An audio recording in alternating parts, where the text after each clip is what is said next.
Gəlin sizinlə bugün psixoloji test edək. Bu test assosiativ testdir. Təsəvvür edin ki, tam dairəvi bir otaqdasınız. Otaq boşdur və birinci sualım ondan ibarətdir ki, otaqda işıq varmı, yoxsa yox? Sadəcə təsəvvür edin və düşünün.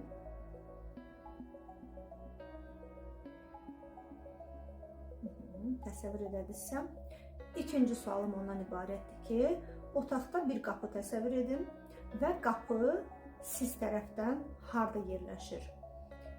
Harda təsəvvür edirsiniz o qapını? Gözünüzü yumun bir anlıq və təsəvvür edin.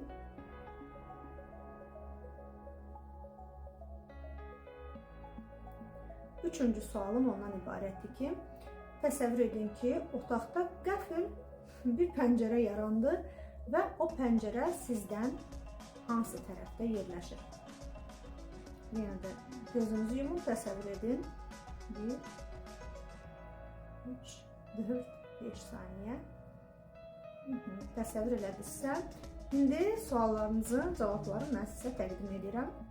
Əgər siz gördüyünüz otaq işıqlı, rahat, geniş bir otaqdırsa, bu o deməkdir ki, siz daimi özünüz, yalnız özünüz üçün şərait yaradırsınız, daimi irəli gedirsiniz, inkişafa doğru gedirsiniz və heç kəsdən heç nə gözləmirsiniz. Əgər otağı qaranlıq təsəvvür edirsinizsə, bu o deməkdir ki, siz ətrafa, başqalarının düşüncəsinə, belə deyək, meyillisiniz və uyğunlaşan tip insansınız və konfor zonanızda qalmağı daimi vərdiş eləmişsiniz. İndi keçək qapıya. Əgər qapı sağda, solda və ya irəlidə qarşınızda təsəvvür edədinizsə o qapını, o deməkdir ki, siz çox məqsədyönlü insansınız. Yəni, sizin həyatda məqsədiniz var, problemlərinizi özünüz həll etməyi öyrənmişsiniz və heç kəsdən heç nə gözləmirsiniz. Əgər qapı arxada yerləşirsə, bu o deməkdir ki, siz həyatı öz axışına buraxmışsınız, problemlərinizi həll etməkdə çətinlik çəkirsiniz və ya problemlərinizi görməzdən gəlirsiniz.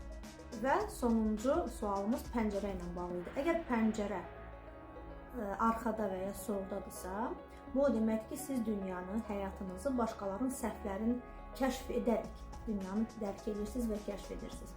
Əgər pəncərə qarşıda, sizdən qarşıda və ya sağdadırsa, bu o deməkdir ki, siz öz səhvlərinizin üzərində öz həyatınızı və özünüzü kəşf edirsiniz, məqsəd yönlüsünüz və heç kəsdən məqsədinizə çatmaq üçün kömək gözləmirsiniz. Bu əladır. Şimdi başqa təsəvvürlər yaranıbsa və ya əgər istəyiniz varsa, rəy bölümündə paylaşın. Çox maraqlıdır kim hansı cavabları verib və testi necə keçib və doğru çıxdı mı testin cavabları.